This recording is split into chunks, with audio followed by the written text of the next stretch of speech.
اس ذی الحج کے مہینے کی جو پہلے 10 راتیں ہیں اور پہلے جو 10 دن ہیں بڑے بابرکت دن ہیں.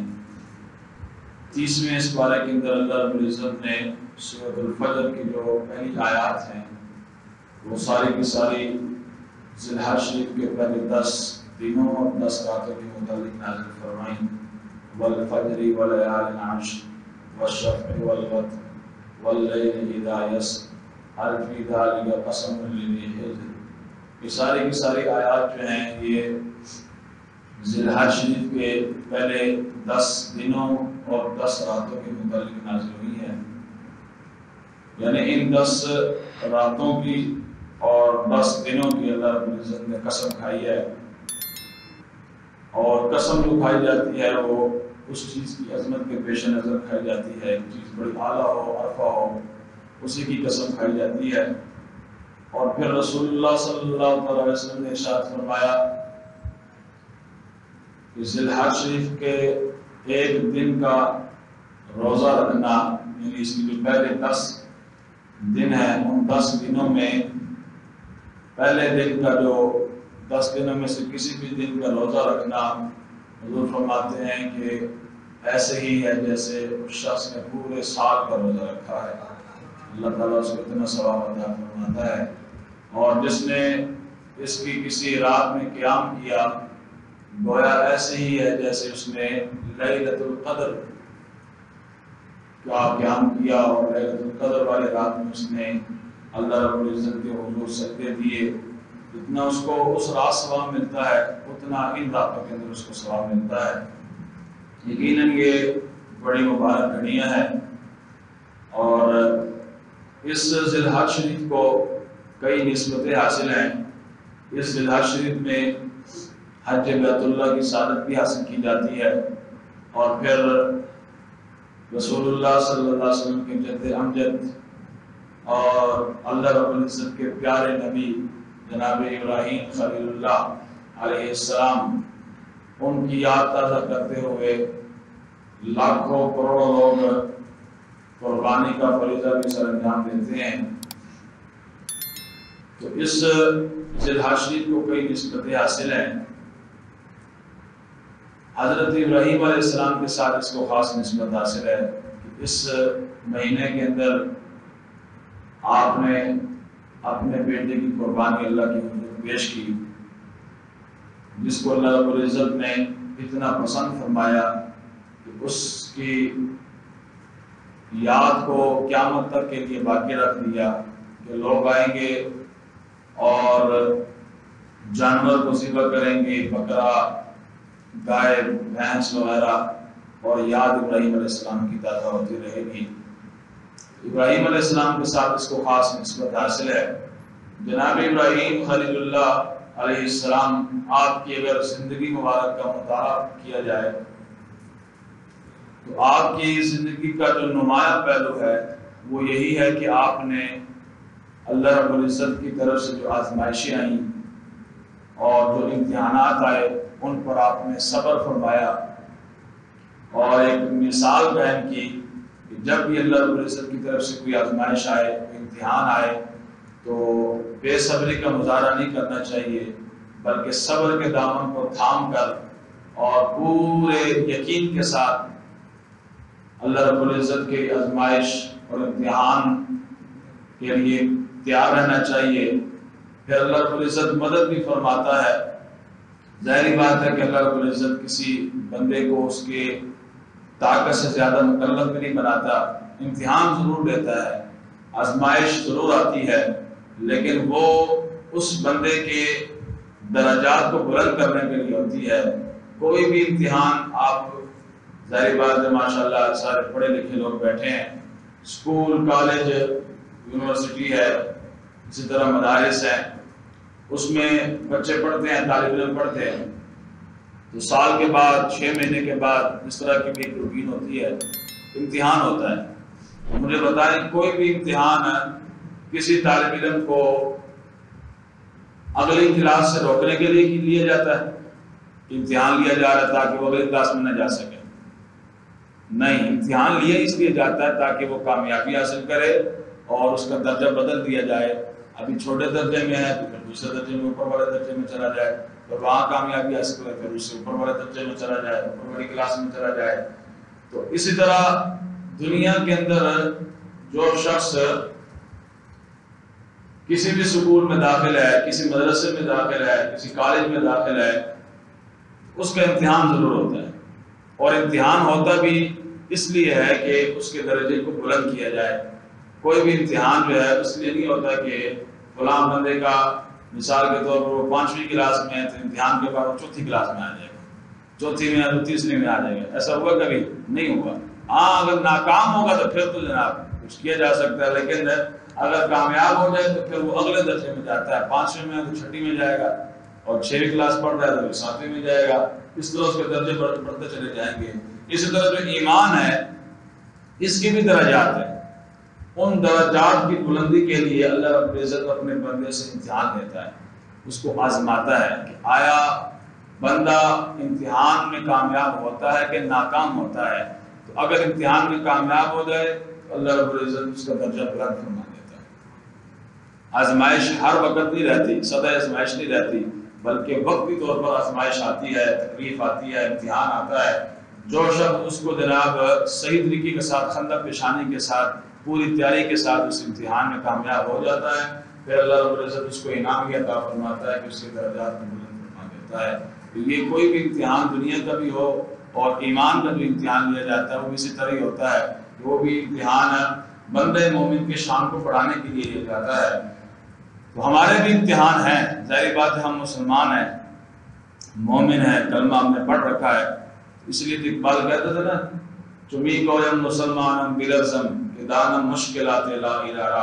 آپ فرماتے تھے کہ جب میں اپنے آپ کو کہتا ہوں کہ میں مسلمان ہوں تو کانپ جاتا ہوں، اس لیے کہ جانتا ہوں کہ کلمہ پڑھنے کے بعد کون کون سے امتحان اسلام لیتا ہے، کتنی کتنی آزمائشیں آتی ہیں.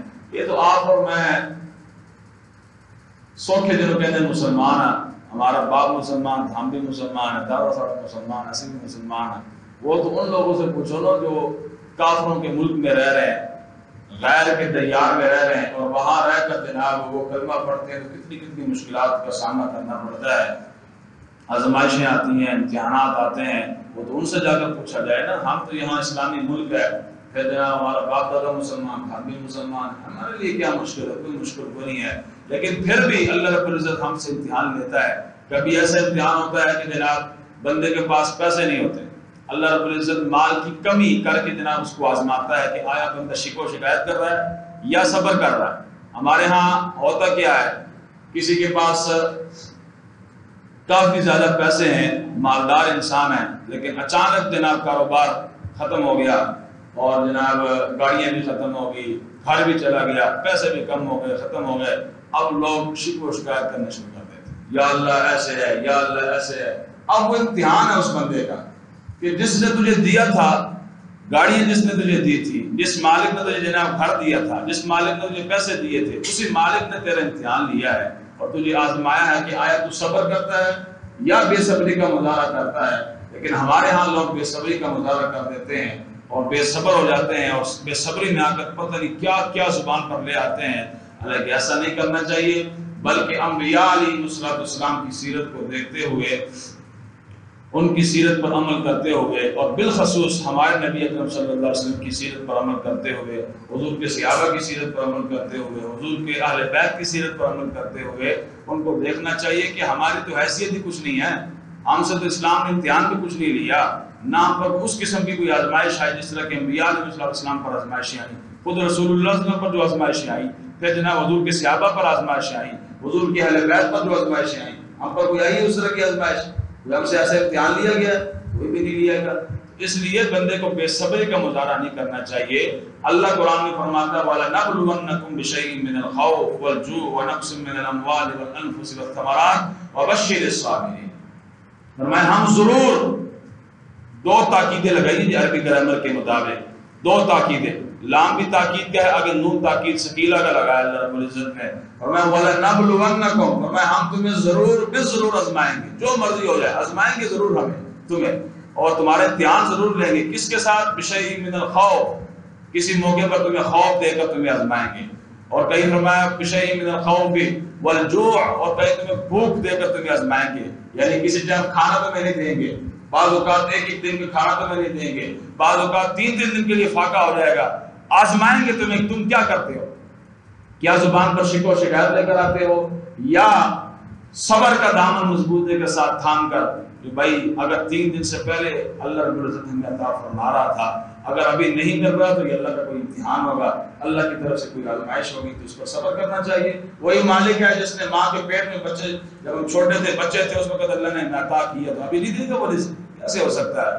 لیکن اس وقت لوگ بے صبری کا مظاہرہ کرتے ہیں اور اس کے بعد شکوہ و شکایت کرنا شروع کر دیتے ہیں، اور زبان پر کفریہ کلمات تک بھی ان کے آ جاتے ہیں۔ تو ایسا کام نہیں کرنا، بلکہ ایسی آزمائش آ جائے، امتحان آ جائے، تکلیف آ جائے تو فوراً صبر کا دامن مضبوطی کے ساتھ تھام کر نماز کے ذریعے، یا ایھا الذین آمنوا استعینوا بالصبر والصلاۃ ان اللہ مع الصابرین، اللہ فرماتا ہے ایمان والو نماز کے ذریعے اور صبر کے ذریعے اللہ سے مدد طلب کرو۔ نماز کی کثرت شروع کر دیں، نماز پڑھنا شروع کر دیں، اللہ کی طرف رجوع شروع کر دیں، اللہ کی طرف حاضر ہونا شروع ہو جائیں، اور دل ہی دل میں جناب اپنے گناہوں پر نادم ہو کر توبہ کرنا شروع کر دیں، انشاءاللہ دوبارہ جناب سارے امتحانات بھی ختم ہو جائیں گے، آزمائشیں بھی ختم ہو جائیں گی۔ سدا آزمائش نہیں رہتی، سدا امتحان نہیں رہتا، چند لمحوں کے لیے آتا ہے، چند لمحوں کے لیے جو آتا ہے وہ بندے مومن کا امتحان ہوتا ہے۔ اگر بندے مومن صبر کا دامن مضبوطی کے ساتھ تھام لے، اللہ رب العزت اس کے درجات کو بلند فرما دیتا ہے۔ وَلَنَبْلُوَنَّكُمْ بِشَيْءٍ مِّنَ الْخَوْفِ وَالْجُوعِ وَنَقْصٍ مِّنَ الْأَمْوَالِ، اللہ فرماتا ہے کہ ہم ان کے مالوں میں کمی کر کے اس کو آزمائیں گے، تمہیں ضرور بے ضرور آزمائیں گے مالوں میں کمی کر کے، وَنَقْصٍ مِّنَ الْأَمْوَالِ وَالْأَنفُسِ وَالثَّمَرَاتِ، تمہاری جانوں میں کمی کر کے تمہیں آزمائیں گے۔ مثال کے طور پر کسی کو بیٹا عطا ہوا اور بیٹا عطا ہوتے جناب فوت ہو گیا، اب یہ اللہ تبارک و تعالیٰ کی طرف سے جو بھی ہے اس پر بندے کو صبر کرنا چاہیے، نہ کہ وویلا کرنا شروع کر دے اور شکوہ شکایت شروع کر دے۔ مالوں میں کمی کر کے تمہیں آزمائیں گے، اللہ فرماتا ہے جانوں میں کمی کر کے، اور تمہارے پھلوں میں کمی کر کے تمہیں آزمائیں گے۔ فرمایا کہ جو بندہ اس امتحان میں کامیاب ہو جائے گا وبشر الصابرین، اے میرے محبوب آپ پہ صبر کرنے والوں کو بشارت عطا فرما دے، اللہ تعالیٰ کو جنت ضرور عطا فرمائے گا۔ تو اس لیے امتحان ہر بندے مومن کا ہوتا ہے۔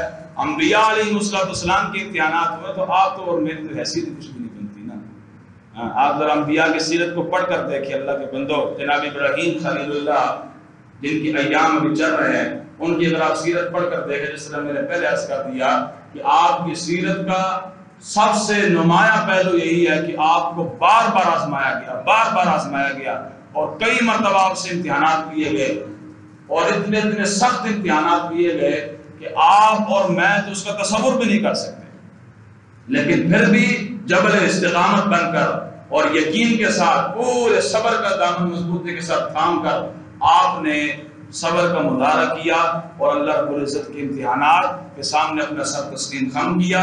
پھر صبر امتحان نہیں رہا، پھر اللہ رب العزت نے امتحان کو ٹال دیا۔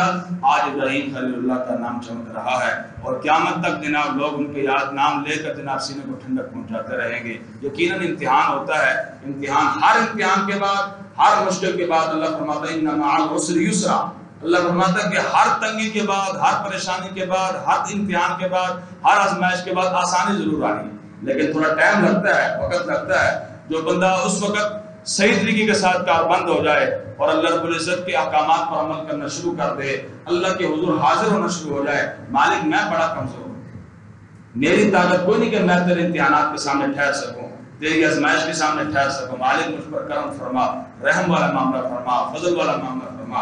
اللہ رب العزت سے بڑھ کر پھر کون رحیم ہو سکتا ہے؟ اللہ رب العزت اپنے بندوں سے جناب 70 ماؤں سے بھی زیادہ پیار کرنے والا ہے۔ بندہ آئے تو صحیح نا اللہ کے حضور حاضر پہ ہو، پھر انشاءاللہ امتحان بھی مل جاتے ہیں۔ تو اس لیے امتحانات ہر بندے مومن کے ہوں گے، انبیاء علیہ، لیکن درجات کے مطابق۔ جس طرح کہ آپ اسکول میں دیکھتے ہیں پہلی کلاس والے کا امتحان پہلی کلاس کے لیول کے مطابق ہی ہوگا، یہ نہیں کہ اسے میٹرک والے سوالات پوچھے جا رہے ہوں گے، کیا خیال ہے جناب؟ اور میٹرک کا امتحان جو ہے میٹرک کے لیول کے مطابق ہوگا، یہ نہیں کہ اس سے ایف ای اور ایف اے اور بی اے کے سوالات کیے جا رہے ہوں گے، ایسا نہیں ہوتا۔ درجے کے مطابق آپ اور میرا جتنا ایمان کا درجہ ہوگا، جس ایمان کے درجے پر ہم ہوں گے اتنا ہی ہم سے امتحان لیا جائے گا۔ انبیاء حضور فرماتے ہیں کہ سب سے زیادہ لوگوں میں سے جس سے امتحان سب سے زیادہ لیا جاتا ہے وہ انبیاء ہیں، اس لیے کہ اللہ کے ہاں سب سے مقرب لوگ وہ ہیں اللہ کے یہاں سب سے معزز لوگ وہ ہیں، سب سے قریب تر درجہ انبیاء کا ہے. جتنے وہ اللہ کے قریب ہیں، جن کا جتنا ان کا درجہ بلند ہے، امتحان بھی اتنا ہی بلند ہے. اس لیے حضور فرماتے ہیں کہ باقی انبیاء سے بھی امتحانات لیے گئے. جناب لوط علیہ السلام پر امتحان آیا، نوح علیہ السلام پر امتحان آیا، جناب ابراہیم علیہ السلام پر امتحان آیا، جناب نوح علیہ السلام پر امتحان آیا، جناب موسیٰ علیہ السلام پر امتحانات آئے. کتنے کتنے مشکل. آپ قرآن کا مطالعہ کریں، پورا قرآن بھرا ہوا ہے. سورۃ الانبیاء کا مطالعہ فرمائے تو انبیاء علیہ السلام کی ذکر جو ہے کس سے اللہ رب العزت نے قرآن میں بیان فرمایا کہ موسیٰ علیہ السلام کو ہم نے کیسے آزمایا، عیسیٰ علیہ السلام کو کیسے آزمایا، اور جناب داؤد علیہ السلام کو کیسے آزمایا. سارے کے سارے قصے قرآن کے اندر موجود ہیں. لیکن حضور فرماتے ہیں سب انبیاء میں سے سب سے زیادہ مجھے آزمایا گیا. فرمایا جتنا مجھے آزمایا گیا، فرمایا مجھ سے پہلے کسی کو اتنا نہیں آزمایا گیا. جتنا مجھے خوف دلایا گیا، ڈرایا گیا، فرمایا اس سے مجھ سے پہلے کسی کو اتنا نہیں ڈرایا گیا. اور فرمایا جتنا مجھے اللہ کی راہ میں تکلیف پہنچائے گی، مجھ سے پہلے کسی کو نہیں پہنچائے گی. اور پہنچائے گی کہ نہیں پہنچائے گی. حضور طائف کا سفر کرنے، آپ طائف کا سفر میں تو پڑھ بھی نہیں سکتا. اندر ایمان کی ردی موجود ہو تو انسان صحیح طریقے سے پڑھ بھی نہیں سکتا کہ جناب کتنا درد بڑی وہ داستان ہے کہ رسول اللہ صلی اللہ علیہ وسلم کو جناب انہوں نے پتھروں کے ساتھ لہو لہوان کر کے رکھ دیا. آپ کا جناب خون مبارک آپ کے چہرے پر جاری ہے، اور بڑے عجیب و غریب وہ داستان ہے. لیکن پھر بھی اللہ رب العزت کی رضا پر آپ راضی رہے، اور صبر کا دامن آپ نے مضبوطی کے ساتھ تھامے رکھا، اور آپ دعا کرتے رہے یا اللہ میری قوم سمجھدار نہیں ہے، نہ سمجھ ہے، یا اللہ میری قوم کو ہدایت عطا فرما، ان کو ہدایت عطا فرما، ان کو ہدایت عطا فرما. حضور پر اشارہ کرتے نا، صرف اشارہ کرتے تو آسمان سے پتھر جناب برسنا کوئی مشکل بات تھی؟ اس بھی نہیں مشکل بات. کون سی مشکل بات ہے؟ آسمان نے اپنی جگہ چھوڑ جانے تھی، زمین نے اپنی جگہ چھوڑ، اور پہاڑ چلنا شروع ہو جاتی. حضور کا اشارہ فرماتے. لیکن آپ اللہ کی رضا پر راضی رہے، اور اللہ کی رضا پر راضی رہ کر صبر کا دامن مضبوطی کے ساتھ تھامے رکھا، اور امت کو نمونہ دیا کہ جب بھی امتحان آ جائے، آزمائش آ جائے، صبر کا دامن نہیں چھوڑنا، صبر کا دامن مضبوطی کے ساتھ تھامے رکھنا. تھوڑی لمحے کے لیے امتحان ہوگا، امتحان گزر جائے گا، اللہ تمہارے درجات کو بلند فرما دے گا، اللہ تعالیٰ تمہارے درجات کو بلند فرما دے گا. تو انبیاء علیہ السلام پر امتحانات آپ نے پڑھا، قرآن کے اندر آپ پڑھیں جناب ابراہیم خلیل اللہ کا کتنے سخت امتحان آیا کہ آپ قرآن فرماتا ہے فلما بلغ ولقد آتینا ابراہیم رشدہ من قبل وکنا به عالمین اذ قال لأبیہ وقومہ ما هذه التماثیل التي انتم لها عاکفون قالوا وجدنا آباءنا لها عابدین قال لقد كنتم انتم وآباؤكم فی ضلال مبین. یہ ہے جی انبیاء علیہم السلام، ان کی بہادری. اکیلے تنہ تنہا ہے، پوری قوم سامنے کھڑی ہے، وہ بت پرست ہے، بتوں کے سامنے جناب سر جھکانے والے ہیں.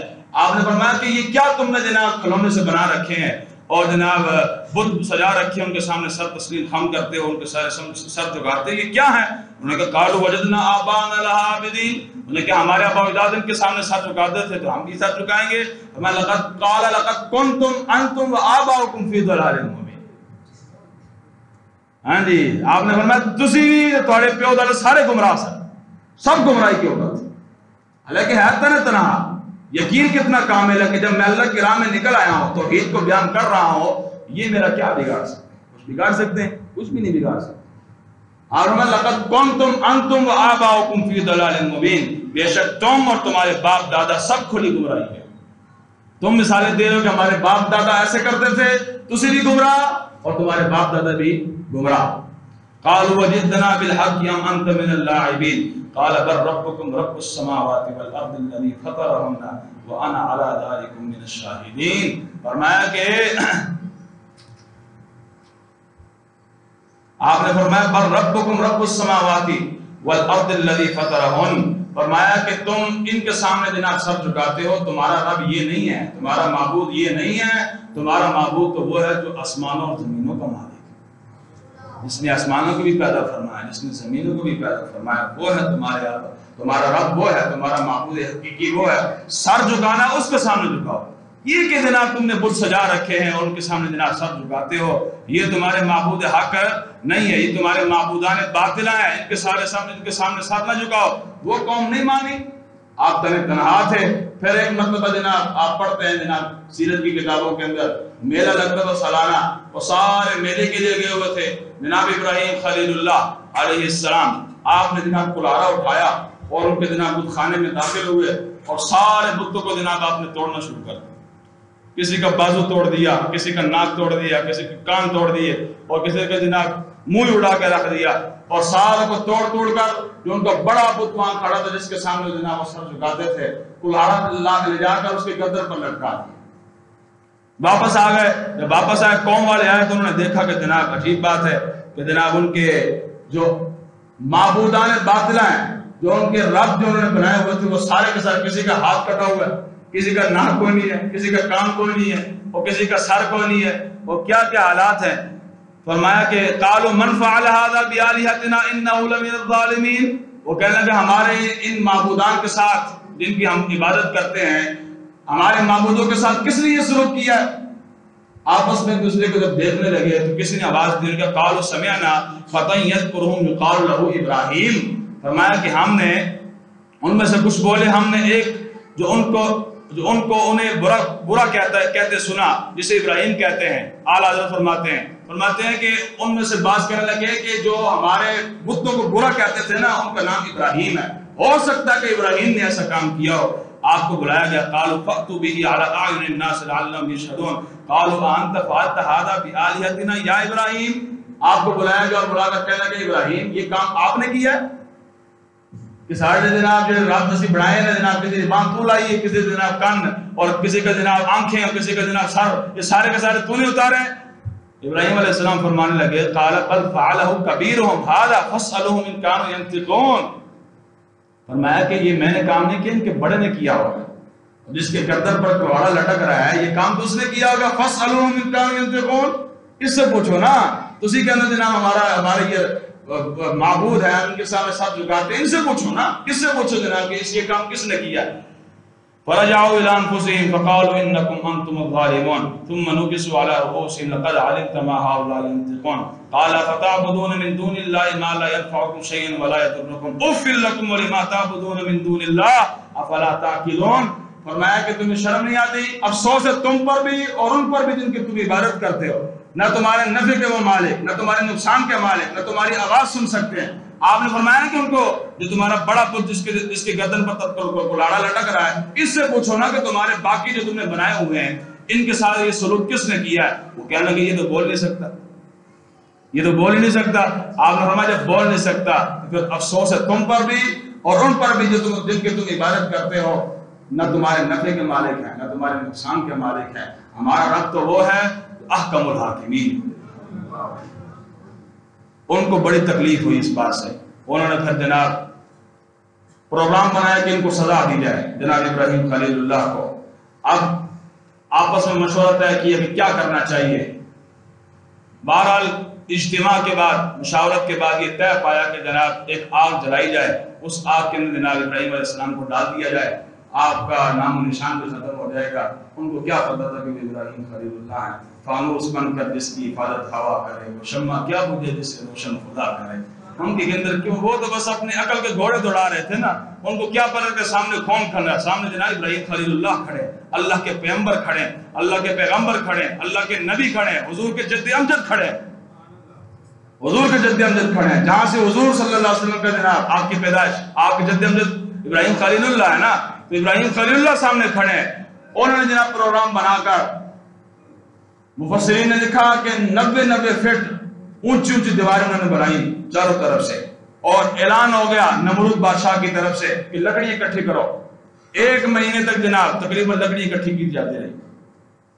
آپ اندازہ لگائیں کتنی لکڑی انہوں نے اکٹھی کی ہو، اور حکم تھا کہ جو لکڑی اکٹھی نہیں کرے گا اس کو بھی آگ میں ڈالا جائے گا۔ اب قوم ڈر گئی، وہ جناب جاتے اور جا کر لکڑی اکٹھی کر کے لے آتے۔ 1 مہینے تک وہ 90 فٹ جو دیوار تھی اس کے اندر لکڑی اکٹھی کی گئی اور پوری بھر دی گئی۔ پھر آگ کو جلایا گیا۔ جب آگ کو جلایا گیا، مفسرین فرماتے ہیں کہ اتنی اس کی تپش تھی کہ اوپر سے پرندہ گزرتا تھا وہ بھی جل کر راکھ ہو جاتا تھا، اتنی تپش والی آگ۔ اب وہ پریشان تھے کہ ابراہیم علیہ السلام کو اس کے اندر ڈالیں کیسے؟ اگر قریب جاتے تو خود جل جاتے ہیں، کیا کیا جائے؟ انہوں نے پھر ایک منجنیق تیار کی جس کے ذریعے جناب وہ پتھر پھینکا کرتے تھے، اس کے اندر ابراہیم علیہ السلام کو بٹھایا، اور بٹھا کر آج یہ سارے امتحان ہو رہے ابراہیم علیہ السلام کے۔ اللہ رب العزت کی توحید کا آپ نے اعلان کیا، تنہ تنہا آپ نے اعلان کیا، آزمائش شروع ہو گئی، امتحان شروع ہو گیا۔ اب اللہ رب العزت چاہتا تو اس کو کبھی بچا لیتا۔ اللہ تبارک و تعالی ان اللہ علی کل شیء قدیر ہے کہ نہیں ہے؟ قادر تو وہ تھا کہ اس وقت بھی بچا لیتا، کہ جناب منجنیق میں بیٹھنے نہ دیتا، ان کی منجنیق کو جناب تباہ و برباد کر کے رکھ دیتا، آگ جلاتا ہی نہیں. لیکن امتحان کہاں کامیاب ہونا تھا؟ امتحان مکمل نہیں ہونا تھا. امتحان اس وقت مکمل ہونا تھا جب آگ کے اندر چلے جاتے. منجنیق میں آپ کو ڈالا گیا اور منجنیق جناب چلا دی گئی. ابراہیم علیہ السلام اللہ تعالیٰ کے پیارے پیغمبر آپ آگ میں تشریف لے گئے. آگ میں جب تشریف لے گئے تو آگ میں جا کر اب آگ میں کھڑے ہیں. اب مفسرین فرماتے ہیں کہ جناب آسمان کے نوری فرشتے تھے، انہوں نے اللہ کی حضور عرض کی مالک کی کائنات ایک ہی تو ابراہیم ہے جو تیری عبادت کرتا ہے، اس سے امتحان. اللہ نے فرمایا جاؤ اگر تو ابراہیم تم سے مدد مانگے تو پھر اس کی مدد کر دو. کیونکہ اللہ رب العزت کو پتا تھا کہ ابراہیم کا یقین مجھ پر ہے. وَمَن يَتَوَكَّلْ عَلَى اللَّهِ فَهُوَ حَسْبُهُ، جو اللہ پر بھروسہ کر لے، اللہ پر توکل کر لے، اللہ اس کے لیے کافی ہو جاتا ہے، کسی چیز کی ضرورت نہیں ہوتی. لو جی پھر فرشتے آئے آپ کے پاس. مفسرین لکھتے ہیں کہ فرشتے آپ کے پاس آئے، انہوں نے کہا جناب ہم آپ کی مدد کرنا چاہتے ہیں. مجھے تمہاری مدد کی کوئی ضرورت نہیں. پھر جناب جبریل آئے. اس سے پہلے ہوا کا فرشتہ جو ہے جس کی ڈیوٹی ہوا والی، وہ فرشتہ آیا اور اس نے آ کر عرض کی جناب ابراہیم آپ حکم فرمائے کہ آپ کو اڑا کر لے جاتا ہوں. آپ نے فرمایا مجھے تمہاری کوئی ضرورت کوئی نہیں. پھر جناب جبریل آئے. مفسرین نے لکھا جناب جبریل آئے، انہوں نے کہا حضور میں آپ کی خدمت کرتا ہوں، میں آپ کی مدد کرتا ہوں، مجھے تمہاری کوئی ضرورت کوئی نہیں. فرمایا کہنے لگے کہ آپ اللہ کے حضور تو عرض کر دیں نا، مجھ سے نہیں مانگتے، اللہ کے حضور تو مانگ لیں. فرمایا اللہ میرے حال سے زیادہ واقف ہے. اللہ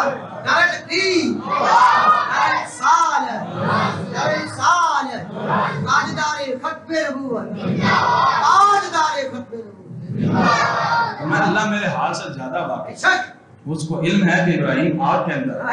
بس امتحان پھر مکمل ہو گیا. امتحان جب مکمل ہو گیا اب قرآن کہتا ہے قُلْنَا يَا نَارُ كُونِي بَرْدًا وَسَلَامًا عَلَىٰ إِبْرَاهِيمَ. اے آگ اتنا ہی امتحان لینا مقصود تھا کہ ابراہیم کرتا کیا ہے. اب ابراہیم آگ میں آ گیا، کسی سے مدد بھی نہیں مانگی، مجھ پر یقین ہے آگ ٹھنڈی بھی ہو جائے سلامتی والی بھی ہو جائے. مفسرین فرماتے ہیں یہاں دو لفظ ہیں، کونی بردن و سلاما، ٹھنڈی بھی ہو جائے اور سلامتی والی بھی ہو جائے. اگر صرف اللہ فرماتا ہے بردا ٹھنڈی ہو جائے تو اتنی ٹھنڈی ہو جاتی کہ ابراہیم علیہ السلام کو ٹھنڈ لگنا شروع ہو جاتی. تو یہ بھی تو ابراہیم کو تکلیف تھی نا، پیارے کو جناب تکلیف دینا تھی کہ ٹھنڈ لگنی شروع ہو جاتی. اللہ نے فرمایا ٹھنڈی بھی ہو جائے سلامتی والی بھی ہو جائے. ٹھنڈ بھی ہو ابراہیم علیہ السلام کو تکلیف بھی نہیں ہونی چاہیے. امتحان مکمل ہو گیا. اتنا صرف اسلام امتحان لیتا ہے، اللہ رب العزت نے امتحان لیتا ہے، لیکن ہم وہ بھی امتحان دینے کے لیے تیار کون نہیں ہے. وہ تو اللہ کے نبی ہیں، ان سے اگر امتحان لیا گیا تو تیری میری حیثیت کیا بنتی ہے؟ کوئی حیثیت نہ، کوئی حیثیت نہیں بنتی. ان سے امتحانات لیے گئے لیکن انہوں نے صبر کا دامن نہ چھوڑا، بے صبری کا مظاہرہ نہ کیا، اللہ پر توکل کیا، اللہ پر یقین کیا. اللہ رب العزت نے امتحان میں سفر فرمایا. اسی قسم کی ایک مثال حضور کے غلام کی بھی ملتی ہے جن کو ابراہیم ثانی کہا جاتا ہے. ابراہیم ثانی کہا جاتا ہے. حضرت ابو مسلم خولانی رضی اللہ تعالیٰ عنہ، یمن کے اندر اسود انسی، اس نے دعوی نبوت کر دیا، جھوٹا دعوی نبوت اس نے کیا. اس نے کہا جناب میں نبی ہوں، اور اس نے جناب کافی ساری فوج تیار کی. بندے جناب اس کے ساتھ ملنا شروع ہو گئے. آپ کو پتہ ہے کہ شر جو ہے نا، شر اور غلط چیز جو ہے وہ بڑی تیزی کے ساتھ پھیلتی ہے، اس کا اثر بڑی تیزی کے ساتھ پھیلتا ہے بنسبت نیکی کے، خیر کے. اس نے جب دعوی نبوت کیا تو لوگ اس کے ساتھ ملنا شروع ہو گئے اور ملتے ملتے کافی اس کی فوج تیار ہو گئی. یمن کے علاقے کے اندر جناب تابعی بزرگ ابو مسلم خولانی رضی اللہ تعالیٰ عنہ موجود تھے. اس اسود انسی نے ان کی طرف پیغام بھیجا کہ ان کو کہو کہ وہ بھی میری نبوت پر ایمان لے آئیں. آپ نے فرمایا یہ گردن تو کٹ سکتی ہے، رسول اللہ سے بے وفائی نہیں کر سکتی. اس نے پھر جناب بندے بھیجے، اپنے چمچے کھٹے بھیجے، ان کو پکڑ کے لے آؤ. جناب مسلم خولانی آپ کو جناب پکڑ کر لایا گیا. جب آپ سامنے کھڑے ہوئے تو کہنے لگا تشہد انی رسول اللہ. یہی سوال حضرت حبیب بن زید سے بھی ہوا، وہی سوال جناب ابو مسلم خولانی سے بھی ہوا. وہ کہنے لگا تشہد انی رسول اللہ، تو گواہی دیتا ہے کہ میں اللہ کا رسول ہوں. اور میں کی بکواس کی تھی، میں رسول نہیں ہوں. عاشق یہ ہوتا ہے، یہ نہیں کہ جناب میں فلاں کی بھی سن لیتا ہوں، میں فلاں کی بھی سن لیتا ہوں. حضرت صاحب سننا کون سا کبات والی کام ہے کہ سن بھی لینا چاہیے، کوئی بات نہیں. یہ الو مرزا انجینئر کوئی بات کرتا سن لینا چاہیے. کیا ہوتا سننے سے؟ کیا ہوتا سننا بھی نہیں گا. حضور کے خلاف بات ہو تو سننی ہی کو نہیں, کان بند کر دو, کان سے صرف حضور کی نعتیں سنو, حضور کی شانیں سنو بس. کان اللہ نے اپنے حبیب کے خلاف بات سننے کے لیے پیدا ہی نہیں کی ہے. ان کانوں سے سننا ہے تو سب سے اولا ہو. اور بولو میں نے پتا گرمی دی حرارت ہے وے, کم از کم اپنے ایمان دی حرارت تو محسوس کراؤ نا. سب سے اولا ہو والا, سب سے بالا ہو والا, اپنے مولا کا پیارا, دونوں عالم کا دولا, زمین و زمان, مکین و مکان, چنین و چنا, ہم آئے یہاں اٹھے بھی وہاں, جہان میں زبان بدن میں ہے جان, سب کچھ رسول اللہ. ان کانوں سے صرف حضور کی شانیں سنو. اس نے جب کہا تو گواہی دیتا کہ میں اللہ کا رسول ہوں, فرمایا کی بکواس کی تھی, میں تجھے سن لیتا ہوں. یہ نہیں کہ سن لیتا ہوں, نہیں, کیوں سننا ہے؟ فرمایا کیا بکواس کی, میں نے سنا ہی نہیں ہے. پھر کہنے لگا تشہد ان محمد رسول اللہ, تو گواہی دیتا ہے کہ محمد اللہ کے رسول ہوں. میں ہاں سبحان اللہ, ہاں میں گواہی دیتا ہوں کہ محمد اللہ کے رسول ہے. دوسری مرتبہ اس نے پوچھا کہ گواہی دیتا ہے کہ میں اللہ کا رسول ہوں, میں کی بکواس کی تھی, میں نے سنا ہی کو نہیں. پھر اس نے کہا گواہی دیتا ہے کہ محمد اللہ کے رسول ہوں. میں ہاں میں گواہی دیتا ہوں کہ محمد اللہ کے رسول ہے. وہ کہنے لگا عجیب بہر ہے, میری گال آئے تو سنتا ہے کوئی نہیں, حضور کی بات ہے سن لیتا ہے. آپ نے قیامت تک پیغام دیا, بات اسی کی سننی ہے جو اللہ کے رسول کا فرما بردار, جو حضور کا غلام ہوگا, جو الو کا پٹھا ہوئے, اس کی بات کیوں سننی, اس کی بات سننی کو نہیں. تیسری مرتبہ اس نے آپ سے پوچھا گواہی دیتا ہے کہ میں اللہ کا رسول ہوں, اور میں نے کہا کیا بکواس کی, میں نے سنی.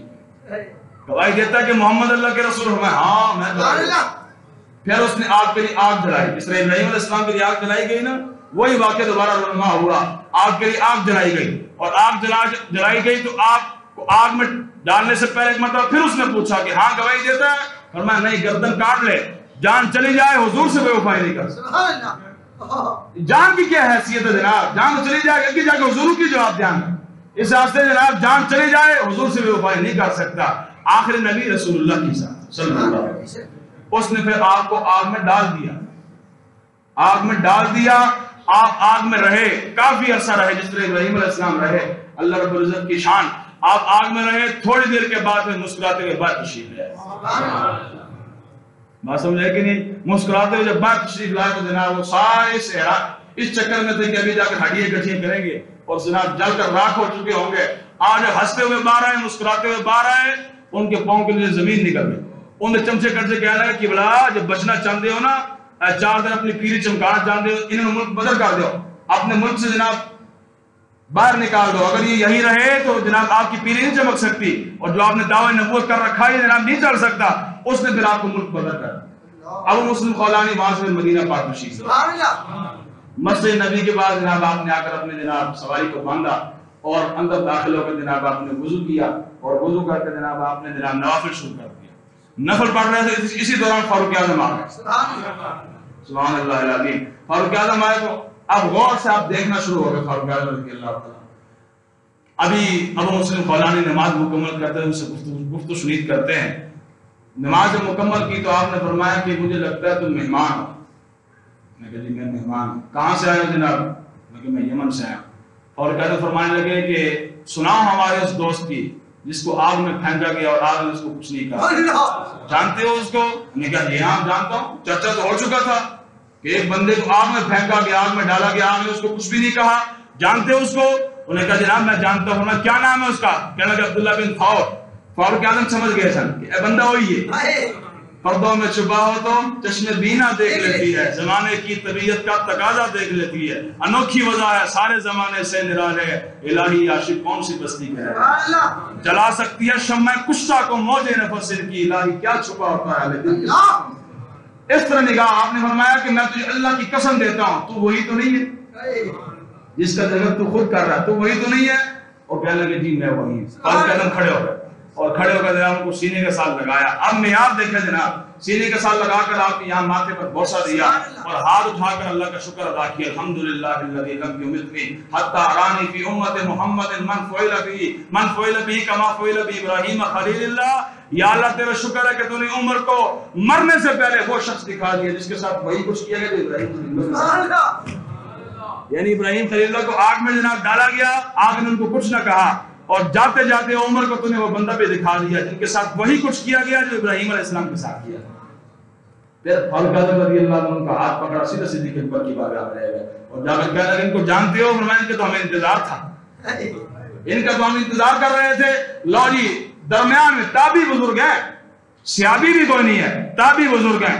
صحابی وہ ہوتا ہے جس نے ایمان کی حالت میں رسول اللہ کی صحبت اختیار کی ہو, پھر ایمان کی حالت میں دنیا سے گیا ہو.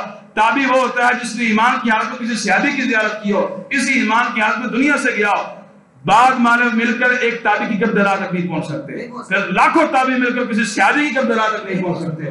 پھر صدیق اکبر ہو, پھر فاروق اعظم ہو رضی اللہ تعالیٰ عنہما.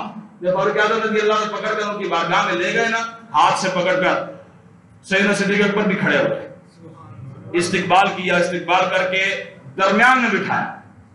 صدارت انہوں نے دے دی تھی. ایک طرف صدیق اکبر بیٹھ گئے, ایک طرف جناب فاروق اعظم بیٹھ گئے. آپس میں جناب باتیں شروع ہو گئی, پوچھنا شروع کر دی, بتاؤ تمہارے ساتھ کیسے ہوا, کیا ہوا. انہوں نے سارا بتایا. جناب اس طرح مجھے آگ میں پھینکا گیا اور آگ جناب مجھے کچھ بھی نہیں کہا, میں نکل کر آ گیا ہوں. پھر جناب جب جانے لگے نا وہ مسلم خولانی, انہوں نے کہا حضور ہمارے لیے دعا فرما دیں. صدیق اکبر کو کہنا کہ حضور دعا فرما دو, اور میں آج صدیق دعا نہیں کرے گا, آج زیادہ حق تو رکھتا ہے کہ تم میرے لیے بھی دعا کر, حضور کی امت کے لیے بھی. یہ ہے جناب معیار. تو یہ معاملہ اس امت کے جناب غلاموں کے ساتھ بھی ہوا. اللہ رب العزت نے جناب ان کو بھی صحیح سلامت رکھا. امتحان ہر وقت نہیں ہوتا, سدا امتحان نہیں رہتے, سدا آزمائشیں نہیں رہتی. وقتی طور پر اسلام بھی امتحان لیتا ہے. جو بندہ صبر کا دامن مضبوطی کے ساتھ تھام لے, قیامت تک نام اس کا چمکتا دمکتا رہتا ہے. آپ دیکھیں نا استاد خارم صاحب, آپ پر کتنے کتنے امتحانات آئے, کتنی کتنی آزمائشیں آئیں. انبیاء علیہ السلام کی تو شان ورا الورا ہے نا, وہ تو شان ورا الورا, پھر رسول اللہ کی شان, پھر صحابہ کی شان, پھر اہل بیت کی شان. ان کا جناب جو ان پر امتحانات آئے وہاں تک تمہارا تصور بھی نہیں جاتا, نہیں جاتا ہمارا تصور. اس دور کے اندر جو استاد خالد صاحب پر امتحانات آئے, آزمائشیں آئیں, 6 ماہ تک ایک معذور بندے کو جناب جیل میں رکھا گیا اور جیل کی سوختیں برداشت کی, اور ٹھنڈی سردی کے موسم کے اندر جناب پانی ڈال کر جناب کمبل ان کو دیا گیا. اتنی تکالیف برداشت کی, اللہ کے لیے, اللہ کے رسول کے لیے برداشت کی, صبر کا دامن مضبوطی کے ساتھ تھامے رکھا. مجھے بتایا نام چمک رہا کہ نہیں چمک رہا؟ اور بڑے بڑے مٹے نامیوں کے نشان کیسے کیسے, زمین کھا گئی نوجوان کیسے کیسے. بڑے بڑے صدر ممنون حسین بھی تھے حاسی نا, اور صدر پاکستان سے جناب چند ایک بندے جنازے میں شرکت کرنے والے. ادھر کی محمد سے وفا تو نے, اور بولو کی محمد سے وفا تو نے, یہ جہاں چیز ہے کیا اللہ. اس لیے امتحان ہوگا, آپ کا بھی امتحان ہونا, میرا بھی امتحان ہونا ہے. ابراہیم علیہ السلام کی سیرت ہمیں یہی پیغام دیتی ہے. ابھی آپ وہ پڑھ کر دیکھیں, 86 سال کی عمر میں آپ کو اولاد نصیب ہوئی ہے. قصص الانبیاء ابن کثیر نے لکھا 86 سال کی عمر میں آپ کو اولاد نصیب ہوئی. پھر حکم ہوا اللہ تبارک و تعالیٰ کی طرف سے کہ اس کو بے آب و گیا جنگل میں چھوڑا, اپنی بیوی کو بھی چھوڑا اور اپنے بیٹے کو بھی چھوڑا. ایک مرتبہ میں نے کہا مالک یہ کیا ہے, 86 سال کے بعد پہلے اولاد دی ہے, پھر اتنا بڑا امتحان کہ بے آب و گیا جنگل میں جانا, تو کھانے کا انتظام ہے نہ پینے کا انتظام ہے, چھوڑاؤ. جب چھوڑائے واپس مڑے, بیوی نے کہا کہ اللہ کے بندے کہاں چھوڑ کر جا رہے ہو؟ آپ نے اللہ کا حکم, بس اللہ کا حکم. اللہ نے فرما دیا چھوڑنا تو چھوڑ دیتے, گھر ختم. لو اس کے بعد 86 سال کے بعد بیٹا ملا, اس کو بے آب و گیا جنگل میں چھوڑا ہے. اب قرآن فرماتا فلما بلغ معه السعي قال یا بني اني ارى في المنام اني اذبحك فانظر ماذا ترى. اب جب وہ چلنے پھرنے کے قابل ہوئے, جوان ہو, پھر اگلا امتحان شروع ہو گیا. پہلا امتحان بیٹا 86 سال کی عمر میں ملا, اس کے بعد بے آب و گیا جنگل میں چھوڑا ہے, اس کے بعد ایک بیٹا چلنے پھرنے کے قابل ہوا. قرآن کہتا ہے جب یعنی آپ کا جوانی شروع ہوئی, اللہ فرماتا ہے یا بنیا, قرآن کہتا ہے کہ اللہ رب العزت نے فرمایا یا بنیا انی ارى في المنام انی اذبحك فانظر ماذا ترى. اگلا امتحان شروع ہو گیا کہ خواب دیکھا ابراہیم علیہ السلام کے بیٹے کو ذبح کر رہا ہے.